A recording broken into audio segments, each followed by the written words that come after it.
اعوذ باللہ من الشیطان الرجیم، بسم اللہ الرحمن الرحیم۔ مقاصد محرمہ میں شیخ صاحب نے جو تقسیمات کی تھی اس کے لحاظ سے انہوں نے کہا تھا کہ قسم اول الاکتساب بالاعیان النجسہ، نجس چیزوں کے اوپر بزنس کرنا، کمانا حرام ہے۔ تو وہاں پر شیخ صاحب نے پھر اس سے استثناء کیا 4 چیزوں کو۔ اس میں الکلب المعلم للصید، دوسرا جو ہے وہ کافر، تیسرا جو ہے وہ اسیر نبی، اور چوتھا تھا دوہن متنجس۔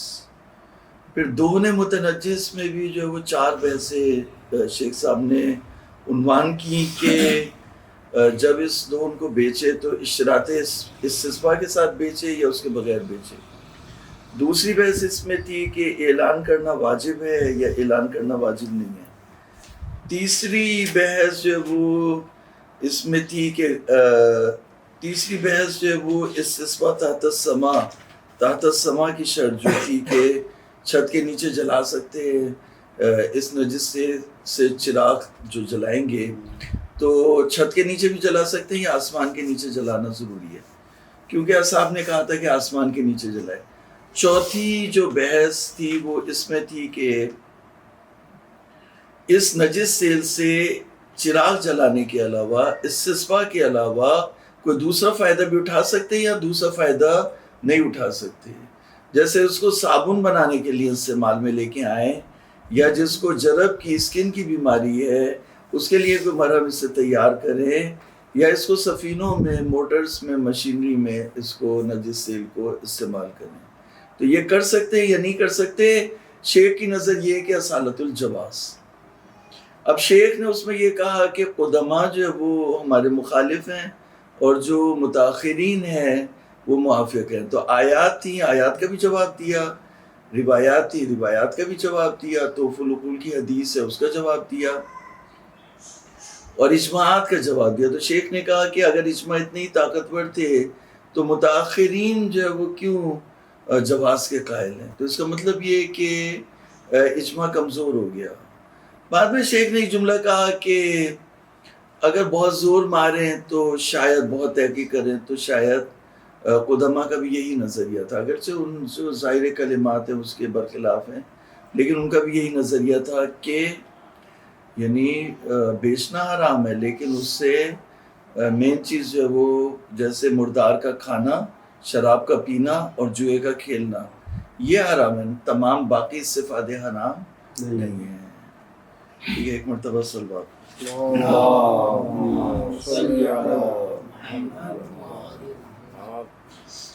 تو یہاں پر جو وہ جو عبارت ہے وہ ہم پڑھ رہے تھے تو اس کو بھی کنٹینیو کریں گے، اور یہ یہاں تک آ جائے تاکہ وہ جو بقی الکلام فی حکم نجس العین وہاں تک آ جائے نا۔ تو کیونکہ جو دوہن متنجس ہے یہ تو نجس العین نہیں ہے، یہ تو کیونکہ چوہا اس میں ڈوب کے مر گیا تھا اس کی وجہ سے یہ نجس ہو گیا، متنجس ہو گیا، جو شرع کی اصطلاح میں ہم متنجس کہتے ہیں اسے۔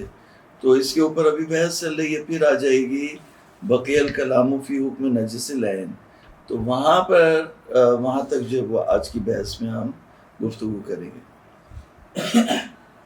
بسم اللہ الرحمن الرحیم۔ قال ثانی فی حاشیۃ الارشاد، ثانی سے مراد یعنی محقق ثانی۔ قال المحقق الثانی فی حاشیۃ الارشاد فی ذیل قول العلامۃ الا الدہن للاستسقاء ان فی بعض الحواشی المنسوبۃ الی شیخنا الشہید ان الفائدۃ لا تنحصر فی ذلک۔ محقق ثانی نے حاشیہ ارشاد میں علامہ کے قول کے ذیل میں، جس میں علامہ نے کہا کہ لدہن للاستسقاء، تو جو بعض حواشی ہیں جو منسوب ہیں ہمارے شیخنا شہید کی طرف، ان میں یہ ہے کہ فائدہ منحصر نہیں ہے استسقاء میں، بلکہ اس سے دوسرا استفادہ بھی کیا جا سکتا ہے۔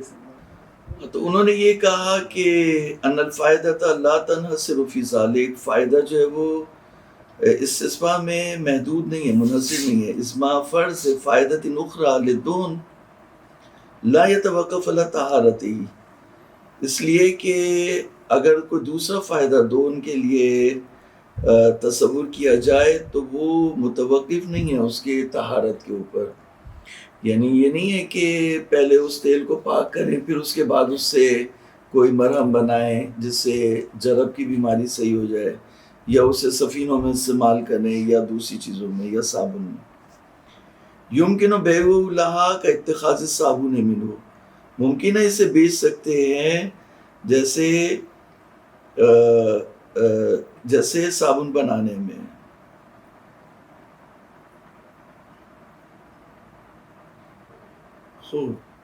یعنی یمکن بیع دون لحاظ الفائدہ، لہا کی ضمیر فائدے پہ پلٹے گی، کا اتخاذ الصابون منہ قال وهو مروی، اور اس کے اوپر روایت ہوئی ہے وہ مثلہ تلی الدواب، جو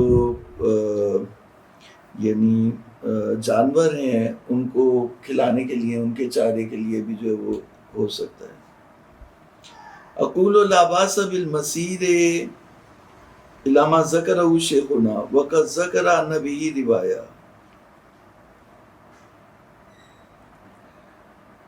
تو یعنی صابن بنانے کے بارے میں روایت بھی وارد ہوئی ہے، اور جو انہوں نے کہا کہ یعنی جو انہوں نے ذکر کیا ہے اس میں کہا کہ محقق ثانی نے کہا کہ لا باسا، یعنی اشکال نہیں کیا، جبکہ بڑے اشکالات کرتے تھے. تو شیخوں شہید جو ان کے محقق ثانی کے جو استاد تھے، جب انہوں نے یہ بات کہی کہ بغیر طہارت کے بھی اسے بیچ سکتے ہیں، دوسرے فائدے بھی اسے اٹھا سکتے ہیں، تو انہوں نے کہا کہ لا باسا بالمسیر الی ما ذکرہ شیخنا، جو ہمارے شیخ نے بات کی ہے اس میں کوئی حرج نہیں ہے، اور اس کے بارے میں روایت بھی وارد ہوئی ہے. اقول و روایت اشارۃ ما عن راوندی، یہ روایت اشارہ ہے اس روایت کی طرف جو راوندی نے کتاب نوادر میں اپنی اساء سے امام موسیٰ بن جعفر علیہ السلام سے نقل کیا. وفیہ سئل عن الشحم، آپ سے جو ہے وہ چربیوں کے بارے میں پوچھا گیا. یقع فیہ شیء لہ دم، کہ ان چربیوں میں یعنی پگھلی ہوئی چربیاں ہیں ان کے اندر جو ہے وہ ایک ایسی چیز پڑ جاتی ہے جس کے اندر خون ہے، یعنی زندہ ہے اور خون ہے. فیموت، وہ مر جاتی ہے. قالت تبیعہ لمن یعمل صابونا، تو مولا نے فرمایا کہ بیچو گے اسے اس شخص کو جو اس سے صابن بنا لے. یہ روایت ہو گئی. ثم لو قلنا بجواز البيع في الدون لغير المنصوص من الانتفاعات المباحة فهل يجوز بيع غيره من المتنجسات المنتفع بها في المنافع المقصودة المحللة كالصبغ والتين ونحوهما ام يقتصر على المتنجس المنصوص وهو الدون. پھر کہنے کہ اگر ہم نے کہا کہ بیع جائز ہے دون میں جو دون کو بیچنا جائز ہے جو انتفاعات منصوص ہے. انتفاعات منصوص یعنی استثباء کو تو سب نے مان لیا. صابن کی جو روایت ہے اس کو کچھ نے ذکر کیا کچھ نے نہیں کیا، ضعیف ہے. تو یہ ہو گیا انتفاعات منصوص. استثباء یعنی چراغ جلانا اور صابن بنانا، یہ انتفاعات منصوص ہو گئے. جو غیر منصوص ہے اس کے لیے بیچنا جائز ہے. اگر ہم نے یہ کہا لو قلنا بجواز البيع في الدون لغیر المنصوص من الانتفاعات المباحة فهل يجوز بيع غيره من المتنجسات. یعنی شیخ اب بات کو بڑھا رہے نا. ہماری بحث کس پہ چل رہی ہے؟ دونوں متنجس پہ. تو شیخ نے کہا اچھا ٹھیک ہے بھائی، آپ نے بڑا اجتہاد کیا، آپ نے کہا کہ صرف استثباء کے لیے جائز نہیں ہے بلکہ غیر استثباء کے لیے بھی جائز ہے. تلیے یعنی جو جرب کی جسے بیماری ہے اس کو صحیح کرنے کے لیے بھی جائز ہے، سفینوں میں استعمال کرنے کے لیے بھی جائز ہے.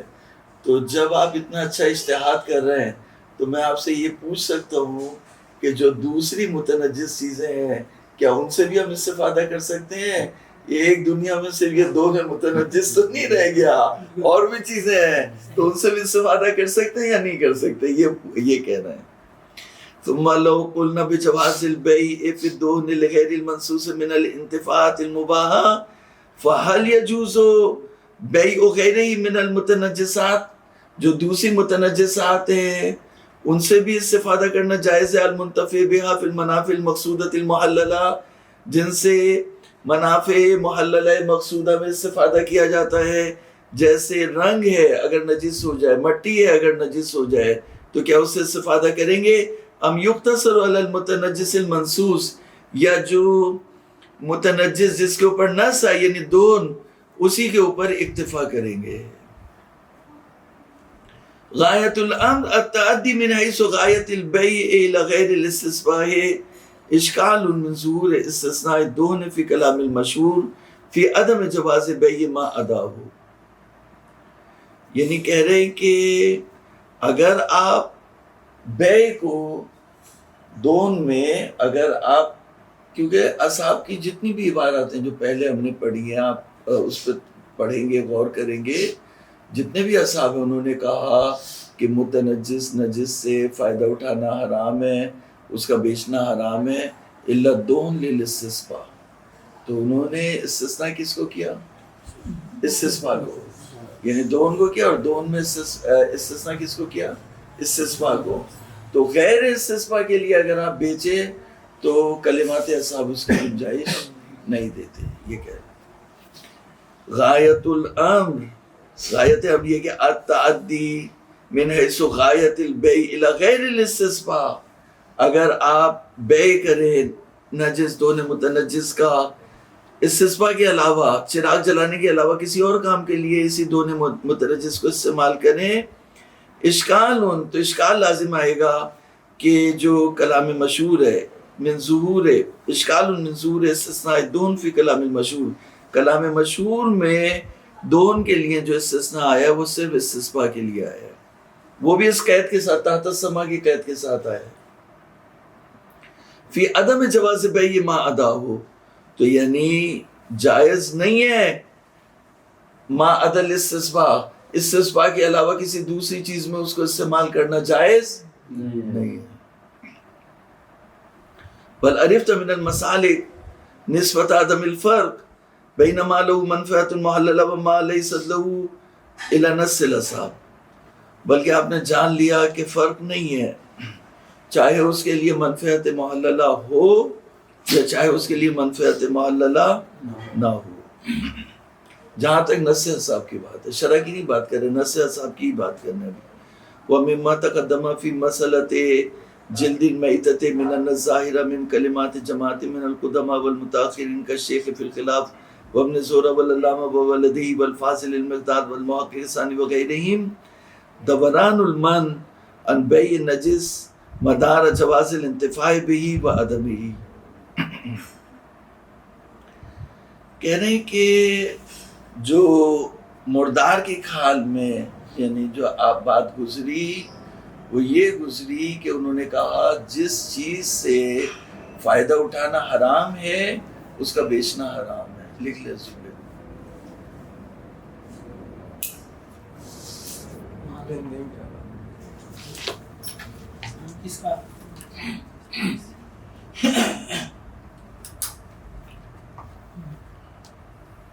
انہوں نے بتایا کہ بیع کا، حرمت بیع کا قاعدہ یہ ہے، حرمت بیع یعنی بیچنا حرام ہے، حرمت بیع کا قاعدہ یہ ہے کہ جس چیز سے فائدہ اٹھانا حرام ہے، حرمت بیع کا قاعدہ یہ ہے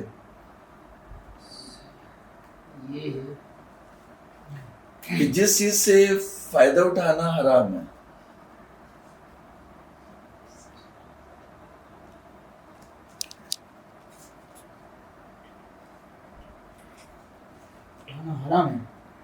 جس چیز سے فائدہ اٹھانا حرام ہے اس کا بیچنا بھی حرام ہے۔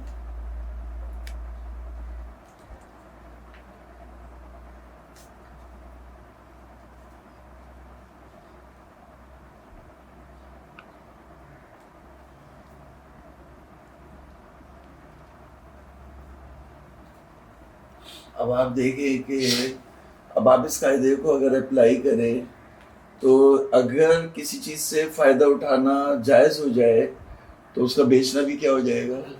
جائز ہو جائے گا، ان کے قاعدے کے مطابق جو قاعدہ انہوں نے بنایا. اب جیسے مثال کے طور پر مردار ہے یا ایک تیل ہے جس میں چوہا مر گیا، تو کیونکہ کھانے کے لیے اس سے استفادہ کرنا حرام تھا تو انہوں نے کہہ دیا کہ اس کا بیچنا بھی حرام ہے.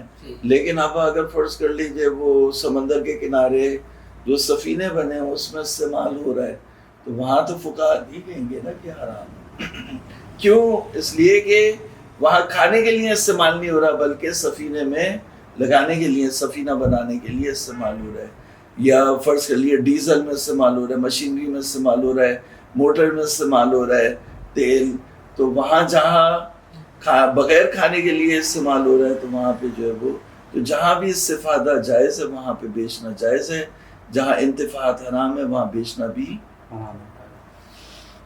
اب عبارت کو دیکھیے، وَمِمَّا تَقَدَّمَ فِي مَسَلَةِ جِلْدِ الْمَيْتَةِ مِنَ الظَّاهِرَةِ من کلمات جماعت من القدماء والمتاخرین، جو گزر گیا میتے کی جلد کی بحث میں تو انہوں نے یہ کہا کہ جماعت من القدماء والمتاخرین کی کا ظاہر یہ ہے، جیسے شیخ خلاف میں ابن زہرہ اور علامہ اور ولد الفاضل مقداد اور محقق ثانی اور دوسروں کا، کہ جو منع ہے بے نجس سے وہ دائر مدار ہے جواز الانتفاع بہی وعدم ہی. اگر انتفاع جائز ہے تو بے جائز ہے، اگر انتفاع حرام ہے تو بے حرام ہے. نجاست خود بخود جو ہے وہ ذاتاً مانے نہیں ہے بے سے. نجاست اس کی جو ہے وہ، کیونکہ ہماری جو پہلی ہے وہ تو یہی ہے نا، الاکتساب بالعیان نجسہ. تو وہاں پر یہاں پر یہ طالب علم کو، جو مقاصد کا طالب علم پڑھانے والا ہے، اس کو یہ نظریہ اصحاب کا عکس کرنا ہے کہ وہ نجاست کو بے کے لیے رکاوٹ نہیں سمجھتے تھے، مگر ان چیزوں میں جن میں تطہیر لازمی ہے. جیسے مثال کے طور پر اگر کوئی نجس پانی بیچ رہا ہے جس سے وضو کر لے، یا نجس پانی بیچ رہا ہے جس کو پی لے، یا نجس پانی بیچ رہا ہے جس سے غسل کر لے، تو وہ کہیں گے حرام ہے. کیوں؟ اس لیے کہ اس میں طہارت کی ضرورت ہے. لیکن جس چیز میں طہارت کی ضرورت نہیں ہے، جیسے مثلا ایک نجس پانی ہے اس کو جو ہے وہ باغوں کو سیراب کر رہے، تو کبھی بھی نہیں کہیں گے کہ اس کو بیچنا حرام ہے. ٹھیک ہے. دوران المن ان بئی نجس مدار جواز الانتفاع بہی وعدمی، یہ بہت بڑی بات انہوں نے نکالی ہے. الا ما خرج بالنص، مگر نص اس کے اوپر آ جائے، کہ الیات المیتۃ، جیسے جو یعنی پشت پہ جو گوشت ہوتا ہے نا کولوں کے اوپر، تو اس کو الیات بولتے ہیں. الیات المیتۃ، میتے کے اس کے اوپر وہ چکی بھی ہوتی ہے، چربی بھی ہوتی ہے، اور جو گوشت ہوتا ہے اس کے بارے میں نص آئی کہ اس سے استفادہ کرنا، اس کو بیچنا حرام ہے. تو جس کے بارے میں نص آئی کہ اس کو بیچنا حرام ہے اس کو بیچنا حرام ہوگا. باقی چیزوں میں المن ان بیع النجس دائر مدار جواز الانتفاع و عدم جواز ہے. اگر انتفاع جائز ہوگا تو بیچنا جائز ہوگا، اگر انتفاع حرام ہوگا تو بیچنا بھی حرام ہو جائے گا. اور مطلق نجس العین لما سیاتی من الکلام فی وہذا هو الذی یقتضی استصحاب الحکم قبل التنجس. استصحاب الحکم قبل التنجس یعنی دو نے متنجس اس سے پہلے کہ چوہا اس میں ڈبکی لگائے تو اس کو بیچنا جائز تھا. تو جب چوہے نے ڈبکی لگا لی تو اب ہمیں شک ہوا کہ اس کا بیچنا جائز ہے جائز نہیں ہے، تو ہم استصحاب کریں گے اسے. وہی القاعدۃ المستفادۃ من قولہ علیہ السلام فی روایت توف العقول ان کل شیء یکون لهم فیہ الصلاح من جہت من الجہاد. توف العقول میں یہ نہیں کہا کہ تمام جہاد سے صلاح ہو تب اس کا بیچنا جائز ہے، کہ کسی ایک جہد سے بھی اس میں صلاح ہو تو اس کا بیچنا کیا ہو جائے گا. ابھی جیسے چھری ہے، چھری کے بیچنے میں کتنے نقصانات ہیں، لیکن پھر بھی چھری بکتی ہے. بچہ اگر چھو لے تو اس کا ہاتھ کٹ جائے، ٹھیک ہے نا، تو بکتی ہے نہیں بکتی. کیوں؟ کیونکہ جہتم اس میں تو بہت ساری جہات ہیں صلاح کی، لیکن اگر کسی چیز میں ایک جہت بھی ہو صلاح کی تو اس کا بیچنا کیا ہے، جائز ہے. اب جیسے میں ایک بات کہوں، شطرنج ہے، شطرنج کا بیچنا حرام ہے، ہم فرض کر لیتے ہیں حرام ہے، کیونکہ لہو لعب کی اس کی جوئے کی، وہ جوئے کا کھیل ہے تو اس کے اوپر جوا ہوتا ہے. تو لیکن شطرنج اگر ٹوٹ جائے، ردی بن جائے، ٹوٹ جائے، تو ردی کا بیچنا جائز ہے جائز نہیں ہے؟ ہاں، اب ان ساتھ بت ہے، بت صلیب ہے، صنم ہے، ٹھیک ہے، تو یہ ان کا بیچنا کیا ہے؟ حرام ہے. لیکن ایک بت جو ہے ٹوٹ گیا، اب کوئی غریب جو ہے وہ جا رہا تھا، اس نے کہا خریدو گے؟ تو ہاں ٹھیک ہے خرید لیتے ہیں. خرید لیا اس نے، خرید کے اس نے جو ہے وہ کم قیمت پہ، زیادہ قیمت پہ آگے بیچ دیا. انہوں نے توڑ کے اس سے کوئی اور استفادہ کر لیا. لوہے کا بت تھا، لوہے کو جو ہے پگھلا کے اسے، اور یا لوہے کی اس کی جو چیزیں نکال کے جو اس سے اور فائدہ اٹھایا. تو کیا ہوا کہ یعنی اگر کسی چیز میں جو جس کا بیچنا حرام بھی ہو، اگر اس میں کوئی جہت صلاح ہو تو اس جہت صلاح سے اس کو کیا کر سکتے ہیں؟ ہاں، بیچنا جائز ہو جائے گا. تو فلقول کی روایت کے وما تقدم من وهي القاعدة المستفادة من قول علیہ السلام فی روایت تو فلقول ان كل شيء يكون لهم فيه الصلاح من جهة من الجهات فذلك كله حلال.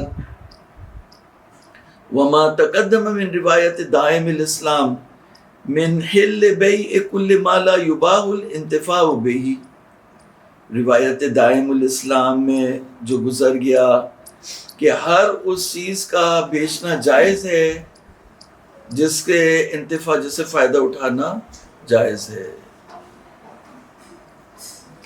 وَأَمَّا قَوْلُهُ تَعَالَى فَاجْتَنِبُوهُ وَقَوْلُهُ تَعَالَى فَالرُّجْسَ فَاهْجُرْ فَقَدْ عَرِفْتَ أَنَّهُمَا لَا تَدُلَّانِ عَلَى حُرْمَةِ الْانْتِفَاعِ بِالْمُتَنَجِّسِ فَضْلًا عَنْ حُرْمَةِ الْبَيْعِ. کہہ رہے ہیں کہ یہ ہماری جو آیت کریمہ ہے جو ہم نے پڑھی تھی، انما الخمر والمیسر والانصاب والازلام رجس من عمل الشیطان فاجتنبوہ، تو اس میں کیا ہے؟ وجوب اجتناب. وجوب اجتناب کا کیا مطلب ہے؟ آپ اس سے فائدہ نہیں اٹھائیں. تو بیع کی تو بات نہیں ہوئی یہاں پہ، یہاں پہ فائدہ نہ اٹھانے کی بات ہوئی. تو کہا کہ ریس سے مراد اگر آپ بہت زور لگائیں تو نجس العین اس میں شامل ہو جائے گا، لیکن جو متنجس ہے وہ ریس میں شامل نہیں ہوگا. تو یہ آیت کریمہ متنجس کے اوپر وجوب اجتناب کو ثابت نہیں کرتی، تو حرمت بیع کو کہاں سے ثابت کرے گی؟ لیکن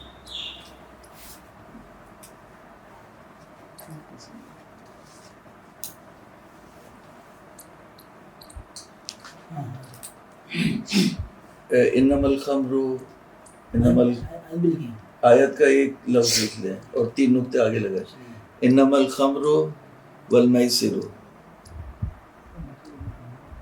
انما الخمر والمیسر، 3 نقطے لگائیے آگے، پھر آگے لکھے فاجتنبوہ.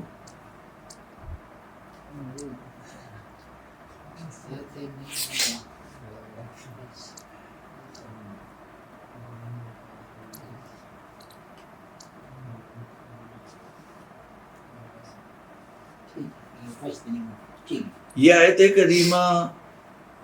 کریمہ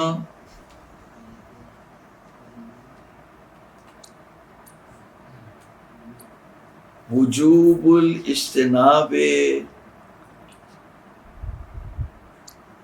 عن النجس کو ثابت کر رہی ہے. یہ آیت کریمہ وجوب الاجتناب عن النجس کو ثابت کر رہی ہے. وجوب الاجتناب عن النجس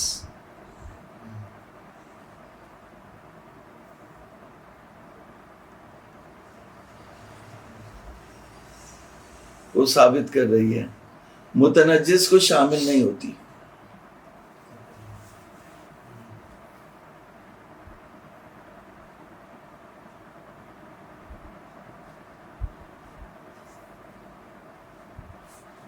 متنجس کو شامل نہیں ہوتی.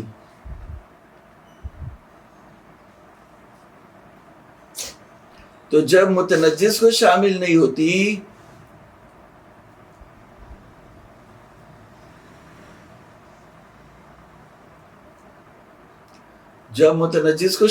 ہوتی تو حرمت بے کہاں سے ثابت کریں گے؟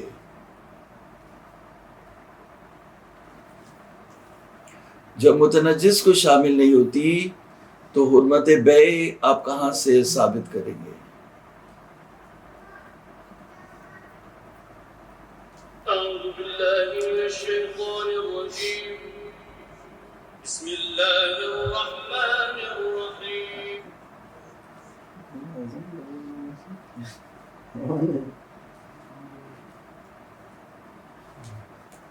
ٹھیک ہے، آپ کتاب کو دیکھیں. وَأَمَّا قَوْلُهُ تَعَالَى فَاجْتَنِبُوهُ وَالرُّجْسَ فَاهْجُرْ فَقَدْ عَرِفْتَ أَنَّهُمَا لَا تَدُلَّانِ عَلَى حُرْمَةِ الْانْتِفَاعِ بِالْمُتَنَجِّسِ. یہ دو آیتیں حرمت الانتفاع بالمتنجس کے اوپر دلالت نہیں کر رہی، تو حرمت بے کے اوپر کہاں سے دلالت کریں گی؟ اللہ تقدیر جواز الانتفاع، اس فرض کی بنیاد کے اوپر کہ انتفاع جائز ہو. وَمِنْ ذَلِكَ يَظْهَرُ عَدَمُ صِحَّةِ الاستدلال فِيمَا نَحْنُ فِيهِ بالنهي في روایت تحف العقول عن بیع الشیء من وجوہ النجس. یہ جو بیع الشیء من وجوہ النجس یہ تحف العقول کی نص سے عبارت ہے. تو کہہ رہے ہیں اسی سے ظاہر ہو گیا کہ استدلال صحیح نہیں ہے، جو ما نحن فی میں صحیح نہیں ہے، اس سے ظاہر ہو گیا کہ تحف العقول سے اگر کوئی تمسک کرے، استدلال کرے تو وہ بھی صحیح نہیں ہوگا. کیوں؟ کیونکہ تحف العقول میں یہ آیا او شیء من وجوہ نجس، اور جو متنجس ہے وہ وجہ نجس نہیں ہوتا، ملاقی نجس وجہ نجس نہیں ہوتا. ٹھیک ہے، متنجس ملاقی نجس ہے. دوبارہ پڑھو، ومن ذالک یظہر، من ذالک یعنی یہ جو استدلال ہم نے یہاں پہ کیا، یظہر عدم و صحت الاستدلال فی منانو فی، منانو فی میں جو استدلال صحیح نہیں ہے، اس سے ظاہر ہو گیا کیا؟ بالنہی یظہر صحت الاستدلال، عدم صحت الاستدلال، عدم صحت استدلال جو نہیں آئی ہے روایت تحف العقول میں، اس سے اگر کوئی استدلال کرنا چاہے تو اس کا عدم صحت استدلال بھی ثابت ہو جاتا ہے. اور شیء عن بیع شیء من وجوہ النجس بعد ملاحظت تعلیل المنع فیہا بحرمت الانتفاع. اور بعد میں جو علت بیان کی ہے روایت تحف العقول میں، وہ یہ بیان کی ہے کہ اس سے استفادہ کرنا حرام ہے. تو جب استفادہ کرنا جائز ہوگا تو بیچنا بھی کیا ہوگا؟ جائز ہوگا. بعد ملاحظت تعلیل المنع فی روایت تحف العقول بحرمت الانتفاع وَيُمْكِنُ حمل کلام من اطلق المنع عن بیع نجس الا دون لفائدۃ الاستصباح علی ارادۃ المائعات النجسہ. اگر کسی نے مطلق طور پہ منع کیا بیع نجس سے اور اس نے استثناء کیا دون کو، وہ بھی صرف فائدہ استصباح کے لیے، تو ممکن ہے اس کے کلام کے اطلاق کو ہم حمل کریں کس کے اوپر؟ علی ارادۃ المائعات النجسہ، ان نجس مائعات کے اوپر جن سے استفادہ نہیں کیا جاتا مگر کھانے پینے میں. علی ارادۃ المائعات النجسۃ التي لا ينتفع بها في غیر الاکل والشرب منفعۃ محللۃ مقصودۃ من امثالها. تو کیونکہ جیسے تیل ہے، روغن ہے، یا دوسری چیزیں ہیں جو کھانے پینے میں استعمال ہوتی ہیں، ان کو کہا کہ بھئی ان کا بیچنا جائز نہیں ہے، تو اس لیے کہ ان کی غالب منفعت کھانے پینے میں تھی اور کھانا پینا حرام تھا، تو بیچنا بھی کیا ہوگا؟ حرام ہے. یہ ہم اصحاب کے کلمات کو حمل کر سکتے. یمکن کہتے ہیں یمکن حمل کلمات من اطلق المنع عن بیع النجس الا دون لفائدۃ الاسباع علی ارادۃ المائعات النجسۃ التي لا ينتفع بها في غیر الاکل والشرب منفعۃ محللۃ مقصودۃ من امثالها. وَيُؤَيِّدُهُ، اس بات کی تائید کرتے تعلیل و استثناء دون بفائدۃ الاستصباح نظیر استثناء بول الابل للاستشفاء. یعنی اگر آپ دوہن کو کا جو استثناء کیا، آپ کہیں گے کہ استثناء میں فائدہ ہے، جس طرح سے بول ابل استشفاء کے لیے اس میں فائدہ ہے، تو ضروری نہیں ہے کہ یہ فائدہ جو ہے وہ بول ابل کا فائدہ استشفاء میں محدود ہو، اور تو اس طرح سے جو دہن متنجس ہے اس کا فائدہ بھی جو ہے وہ کس میں محدود ہو، استشفاء میں، بلکہ دوسرے فائدوں میں بھی استفادہ کر سکتے ہیں۔ وَإِنِهْ تُمِلَا، اگرچہ احتمال ہے ان یکون ذکر الاستثناء لبیان ما یشترط ان یکون غایۃ للبیع، یعنی استثناء کو جو ذکر کیا انہوں نے وہ غایت بیع ہے، کہ یعنی بیع جو بیچا جا رہا ہے وہ استثناء کے لیے بیچا جا رہا ہے، مطلق طور پہ نہیں بیچا جا رہا۔ تو استثناء جو ہے وہ کوئی محدودیت نہیں ہے بلکہ غایت بیع ہے۔ تو غایت بیع اگر اکل اور شرب ہوگا تو کھانا حرام ہوگا، اور غایت بیع اگر استثناء ہوگا تو بیچنا جائز ہوگا۔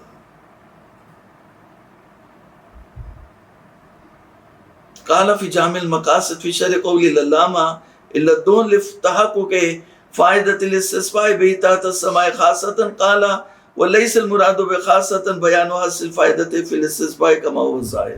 یہی بات جو ہم کہنا چاہتے ہیں جامع المقاصد میں محقق قرقی نے بیان کر دی، ہم ان کے الفاظ میں آپ کو بتا دیتے ہیں، اپنے الفاظ میں نہیں بتا دیتے۔ میں نے آپ کو یہی بتایا تھا کہ محقق مجتہد صاحب نظر وہ نہیں ہوتا جو بولے میری نظر یہ ہے، وہ پہلے جو وہ دوسروں کی نظر کو باطل ثابت کرتا ہے یا رد کرتا ہے یا ان کی صحیح سے تائید کرتا ہے، پھر اس کے بعد وہ بتاتا ہے کہ اگر یہ نظر انتخاب کی جائے تو اس میں یہ چیزیں، پھر آخر میں جا کے آتی ہے اس کی نظر۔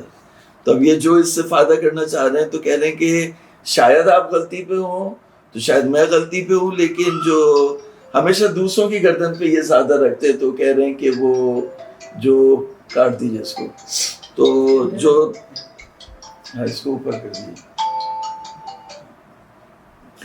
تو دوسروں کی گردن پہ شیک رکھتے کہ محقق قرقی نے کہا، کیا کہا؟ قال فی جامع المقاصد فی شرح قول العلامہ الا الدہن لتحقق فائدۃ الاستثناء به، یعنی مگر دہن جو فائدہ استثناء کے لیے ہوتا تھا سما خاصتاً، اور کہا کہ یہ خاصتاً جو کہا، اب آپ سوچیں کتنی قیدے کرتے تھے جو قدماء تھے، تو ان سے یہی سمجھ میں آتا تھا کہ دہن سے جو وہ صرف چراغ جلا سکتے، وہ بھی آسمان کے نیچے، خاصتاً یعنی چھت کے نیچے نہیں جلا سکتے۔ تو اس نے بولا خاصہ سے یہ مراد نہیں ہے کہ استثناء کا جو فائدہ ہے وہ یعنی دہن کا فائدہ صرف چراغ جلانے میں ہے، بلکہ اس سے دوسرے فائدے بھی کیے جا سکتے، لیکن جب چراغ جلائے تو چھت کے نیچے نہ جلائے، یہ انہوں نے کہا۔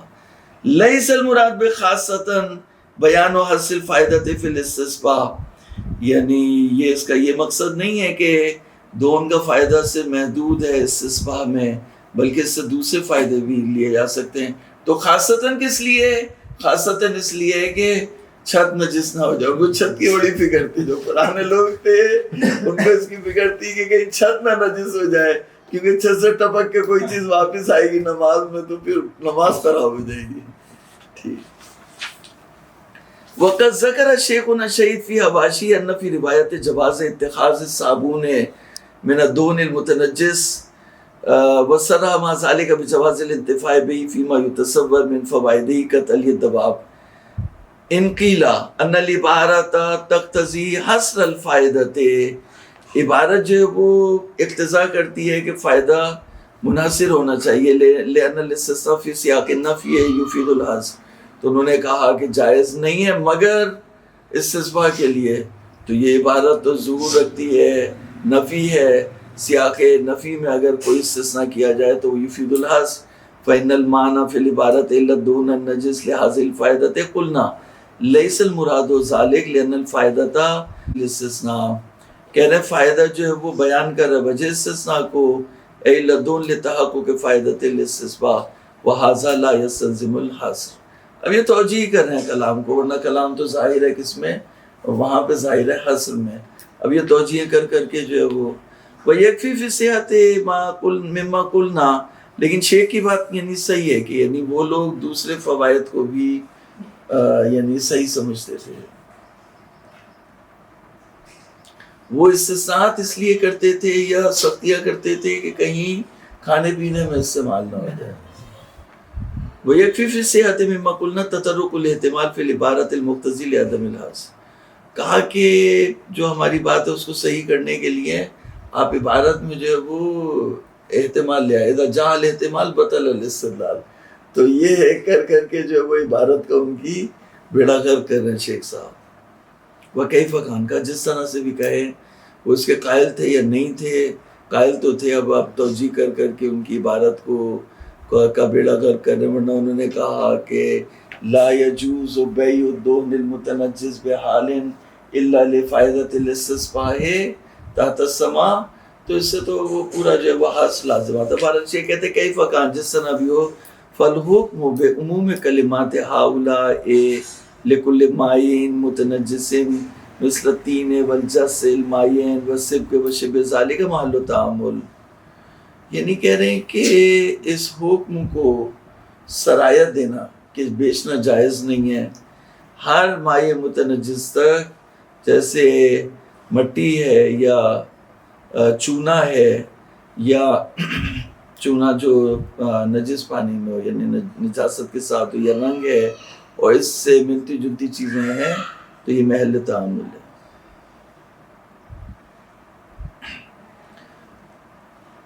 اچھا, مسالک میں جو نسبت دی کہ صاحب مسالک بیع متنجس یعنی متنجس چیز کے بیچنے کو حرام سمجھتے ہیں, منع کرتے ہیں, متنجس کے بیچنے کو منع کرتے ہیں.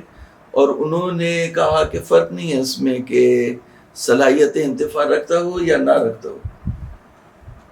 فلم یثبت صحتہ, تو اس کی یہ جو ما نسبہ لم یثبت صحتہ فلم یثبت صحتہ, تو یہ ما نسبہ جو ہے وہ یعنی شرط ہے. ما نسبہ فی المسالک, اس کا جواب یہ فلم یثبت صحتہ, اس کی صحت جو ہے وہ ثابت نہیں ہے. ما عرفت من کثیر من الاصحاب من اناطۃ الحکم فی کلامہ مدار الانتفاع. وہ ہم نے بتا دیا کہ جو صحت بیع ہے وہ صحت انتفاع کے اوپر دائر مدار ہے. انتفاع جائز ہوگا تو بیع جائز ہوگا, انتفاع حرام ہوگا تو بیع حرام. وَلِأَجْلِ ذَلِكَ اسْتَشْكَلَ الْمُحَقِّقُ الثَّانِي فِي حاشیۃ الارشاد فِيمَا ذَكَرَهُ العلامہ بِقَوْلِهِ وَلَا بَأْسَ بِبَيْعِ مَا عَرَضَ لَهُ التَّنْجِيسُ مَعَ قبول الطہارۃ. محقق ثانی نے حاشیہ ارشاد میں جو علامہ نے ذکر کیا لا باس ببیع ما عرض له التنجیس ما قبول الطہارۃ. علامہ کی عبارت کیا ہے؟ علامہ کی عبارت یہ ہے کہ اگر کوئی چیز متنجس ہے اور وہ تطہیر کو قبول کر سکتی ہے تو اس کو بیچنا جائز ہے. یہ کس کی عبارت ہے؟ علامہ کی. تو اس پہ اشکال کیا, انہوں نے اشکال کیا مقتضا انہ لو لم یکن قابلا للطہارۃ لم یجوز بیعہ ہو مشکل.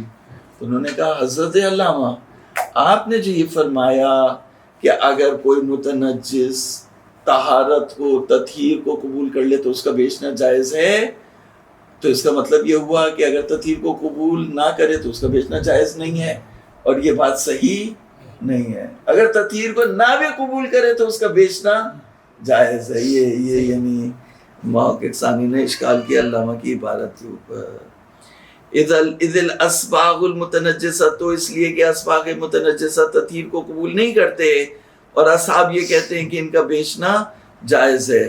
اذ الاسباغ المتنجسہ لا تقبل التطہیر عند الاکثر وظاہر جواز بیعها لان منافعها لا تتوقف على الطہارۃ, کیونکہ رنگ کے جو منافع ہیں وہ طہارت کے اوپر متوقف نہیں ہے. رنگ سے ہم جو وضو نہیں کرتے, رنگ سے غسل نہیں کرتے, رنگ سے جو ہے وہ تطہیر کے کام نہیں کرتے. اللہم الا ان یقال انہا تؤول الی حالۃ یقبل معها التطہیر لیکن بعد جفافها, مگر یہ کہ آپ اس کی توجیہ کریں اور یہ کہیں کہ رنگ بھی جو ہے وہ لو لم یعلم من مذہب العلامۃ دوران المن عن بیع المتنجس مدار حرمت الانتفاع لم یرد علی عبارتہ اشکال. یہ کہہ رہے ہیں کہ اگر نہیں جان لیا ہوتا کہ علامہ کا مذہب یہ ہے کہ متنجس کو بیچنے کی جو حرمت ہے اور منع ہے وہ دائر مدار حرمت انتفاع ہے، تو کیونکہ ہم علامہ کی اس بات کو جانتے ہیں کہ ان کا مذہب یہ نہیں ہے، تو یہاں پر جو علامہ کی عبارت ہے اس میں اشکال وارد ہوتا ہے۔ اگر یہ ہم علامہ کا مذہب نہیں جانتے کہ ان کا مذہب جو ہے وہ حرمت بیع کے سلسلے میں دائر مدار انتفاع ہے، تو ہم اس عبارت پہ اشکال نہیں کرتے، کہتے ٹھیک ہے علامہ جو ہے وہ کہہ رہے ہیں کہ جو چیز تطہیر کے قابل نہیں ہو اس کو بیچنا حرام ہے، بیچنا بھی صحیح نہیں ہے۔ لیکن جب ہمیں پتہ ہے کہ علامہ کا مذہب یہ ہے کہ انتفاع جائز ہے تو بیچنا جائز ہے، بھلے سے تطہیر کو قبول کرے یا نہ کرے، تو اس عبارت میں اشکال ہے۔ تو لم یرد علی عبارت اشکال، اگر نہ جانتے ہوتے، اب جانتے ہیں تو اس عبارت کے اوپر اشکال آتا ہے۔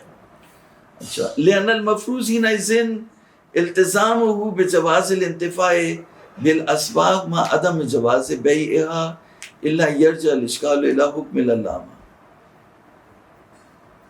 کیونکہ مفروض ایسے میں کیا ہے، التزامه بجواز الانتفاع بالاسباب،